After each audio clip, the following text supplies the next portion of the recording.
Hello, hello, and welcome to another episode of History in the Dark. I am your host, Darkness the Curse, and before we begin, as always, thank you so much to my generous patrons, my British rail critics, and of course, my underwater train finders. Thomas Ward, Lord Captain Von Thrust III, Some Dude 267, Brightline Blue, Joshua Long, Ohio Trucker 1, Royal Hudson 2860, Lord Hoth 444, Arthur Roy, Benjamin Owens, Panzer Kitsune 131-232, Mr. Black Rose Tribal Typhoon, and Dark Lightning 1536. You are the reason why this content remains science fiction, which normally wouldn't be applicable at all, but it's about to be. But before we get to that, I do want to say that I have opened a new separate channel that is called Prehistory in the Dark. It is where I discuss topics of a prehistoric origin, like dinosaurs, which I'm just as passionate about as much as I am trains. So if you're interested in that, there'll be a link to that channel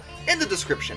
And don't worry, the content here will be unaffected. I will still keep to the same upload schedule as I have been doing. This is a bit of a side thing that I would just like to do for the fun of it to see how it goes. I would enjoy being able to discuss things of a prehistoric nature, but I don't want it to interfere with what I do here, as we got a good thing going. Anyway, today we're going to discuss, such a meme topic. Yes, British Rail. But something a little more bizarre about British Rail that really begs, actually, an explanation.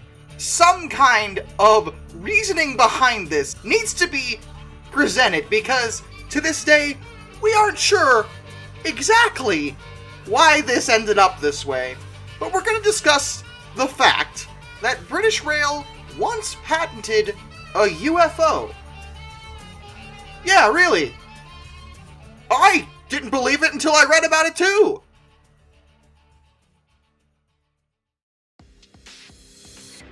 So, British Railways, as most of you are well versed in by now, was the nationalized version of the UK's railway system. They were initially founded on the 1st of January 1948, and in a similar vein to, say, Amtrak in America. They were a government-run entity that was meant to keep the rail lines operating when doing it in a privatized way wasn't working out.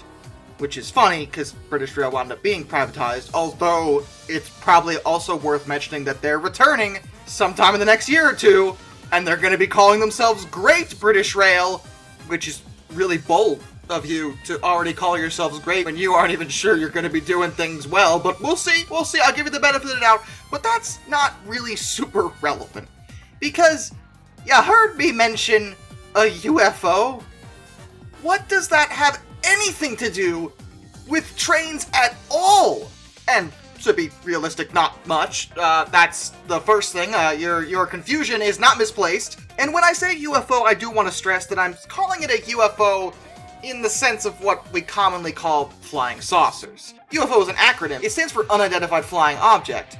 And that's pretty vague. I mean, anything can be a UFO if we don't know what it is. But what British Rail actually patented was, in fact, a flying saucer. But the real question is, why? Well, before we get to the why, let me explain what this thing was, and I can't stress this enough. This is really important to me. You need to know that they did spend money patenting this actual thing that really, really happened. It was filed officially on the books. Okay? A flying saucer. In the late 1960s, British Rail had commissioned an engineer by the name of Charles Osmond Frederick, specifically to design a lifting platform. Sounds pretty vague, yes, but that kind of makes sense. This sort of thing might have been used to help move passengers around for double-decker trains, perhaps, or maybe even a double-decker station. There's a lot of uses for that kind of thing, so that part sounds reasonable. But by 1973, the design had gone completely out the window and into the stratosphere, into the deep galaxy, because it wound up being not a lifting platform, but a nuclear fusion-powered spinning disc that was intended to boost both passengers and payloads into outer space. What? The patent itself isn't directly for a flying saucer. It was for the propulsion system of the craft. A lot of the internals, like passenger setup and crew compartment, things like that, weren't clearly defined in the patent. It was mostly for the engine. The engine, as I just said, used nuclear fusion which is the thing that powers the sun, for the propulsion it provided. The fuel would be hydrogen-based, and it would be injected in extremely tiny quantities into a magnetic accelerator, which was underneath the saucer. Then, high-energy lasers would accelerate the hydrogen atoms into collisions with each other, which would cause them to undergo the process of nuclear fusion, generating helium as a byproduct and releasing a considerable amount of energy, which the craft would then use to move itself along. The thing is, the actual reactions were happening outside of the craft, technically. The nozzles under the saucer would only be used to spray the hydrogen out of the bottom, and then the lasers would pick up the atoms outside and crash them into each other there. The resulting explosions from the fusion process would then strike a reinforced underside of the saucer and move it forward. That sounds really strange, and yeah, but that's what they patented. The thinking was that it could achieve at least low Earth orbit, and the advantage was supposed to be that a large amount of energy could be gained from a small amount of fuel. However, this design and methodology is full of just so many flaws, the major one being much of the technology that was being suggested here didn't actually physically exist then, or now. But I'll get into more detail on that in a second. I really want to stress, though, that somehow the craft would have wound up extremely dangerous for the passengers. Based on the patent, it seemed to be implied that the craft was configured to carry about 60 passengers, give or take. It's not 100% on that, but that seems to be the amount that would be able to fit. Passengers would actually sit with their backs to the walls and face inward, and the deck of the passenger compartment would have had to have been the single heaviest thing on the ship, because the deck would have had to have been made from a solid slab of lead that was 8 feet thick and weighing hundreds of tons. The reason for this is because they're using nuclear fusion, and there would have been deadly ionizing radiation outside of the ship where the reaction was happening, and if there was no shielding, the passengers on board would be killed very, very, very quickly. But the thing is, even being 8 feet thick, that slab actually wouldn't have been enough. The designers that worked on this apparently knew that and added a secondary system where they used magnetic deflection to throw away some of the charged particles to the top of the saucer, where in theory they would be safely vented away from the passengers, kind of like how the Earth's magnetic field does the same with the sun's deadly radiation. Except that the magnetic deflection system isn't actually a thing at all, it was a theory. And it also doesn't take into account the fact that assuming all this worked according to plan, it wouldn't do anything about anyone standing outside of the craft. If you're doing the reaction outside of the ship, not all the radiation is going towards the ship, some of it's going away. You know, if it's on Earth, it's where people are standing, where they're being irradiated, and likely dying horribly. Like, what? But there was even more going into this craft than just all of that. Because again, according to the patent, this thing was supposed to be utilizing an anti-gravity system, which you may recognize as being not a thing. But the concern was that the acceleration and deceleration of the craft, considering how fast they were thinking it could go, would take a heavy toll on the passengers due to G-forces.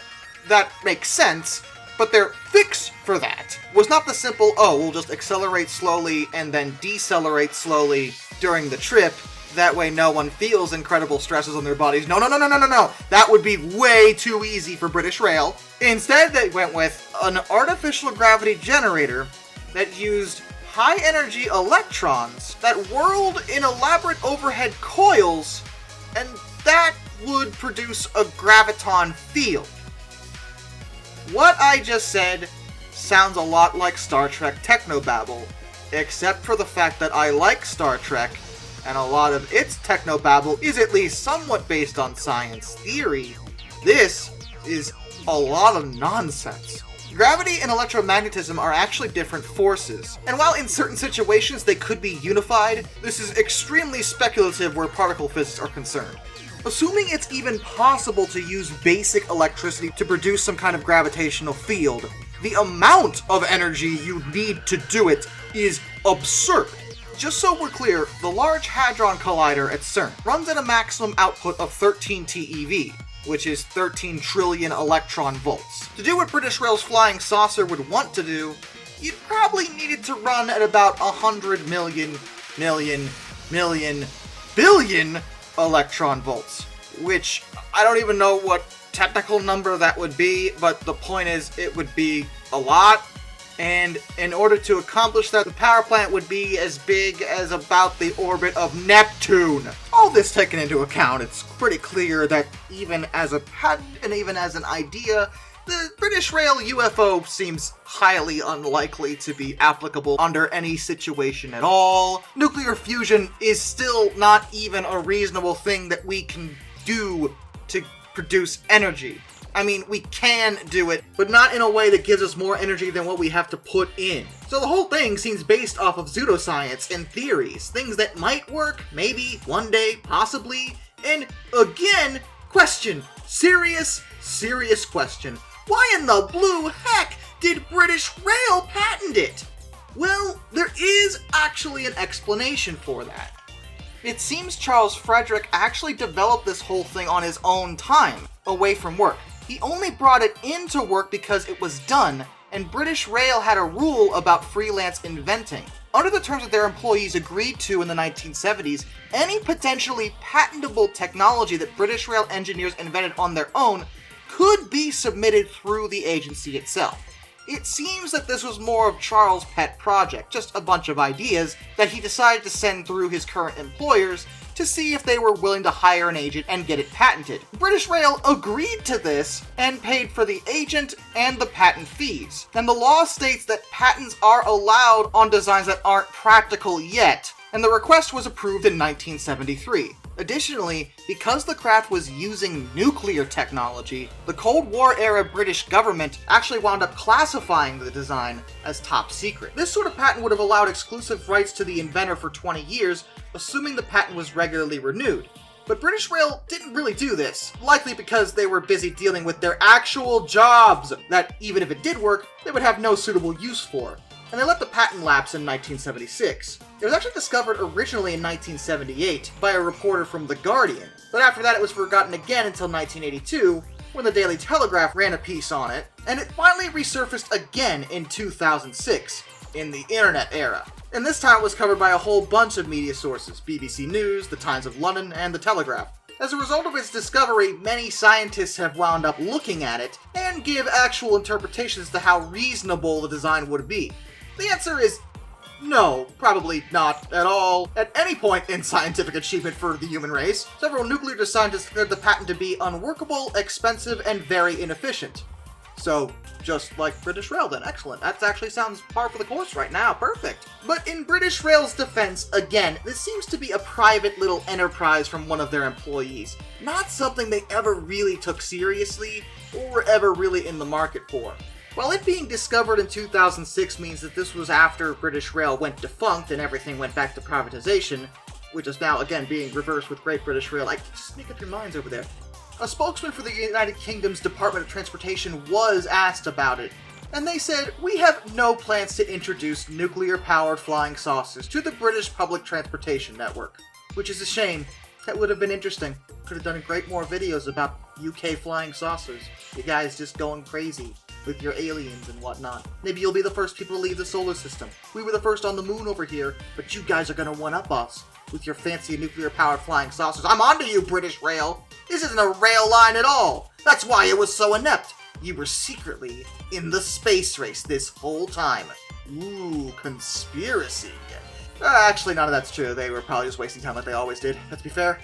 Till next time, this is Darkness, and I bid you all a fond farewell.